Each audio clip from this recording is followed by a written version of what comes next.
Hello dear candidates, मैं प्रज्ञा from BCM group I हूँ नई वीडियो के साथ जो कि है जॉब ओपनिंग्स के लिए। अभी हमारे पास जॉब ओपनिंग अवेलेबल है मिग वेल्डर्स के लिए। जॉब लोकेशन है इस्टोनिया कंट्री। तो जो सैलरी आपको प्रोवाइड की जा रही है वो है पर आवर 6 यूरोज, जो कि पर मंथ होगी 1050 यूरोज, और आपको वर्किंग डेज होंगे 5 दिन 8 घंटे। 2 साल का आपका कॉन्ट्रैक्ट होगा और कंपनी आपको stay plus kitchen facilities provide करेगी। साथ ही साथ आपको ट्रांसपोर्टेशन एंड मेडिकल अलाउंसेस भी मिलेंगे।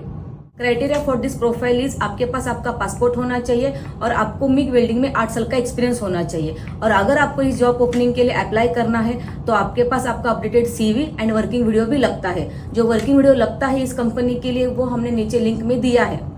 तो अगर आपका प्रोफाइल इस क्राइटेरिया से मैच करता है तो आप आपका सीवी एंड वर्किंग वीडियो हमें व्हाट्सएप या फिर मेल कर सकते हो। हमारा व्हाट्सएप का नंबर है 9555446699 एंड हमारा मेल आईडी है enquiry@bcmgroup.in। Thank you.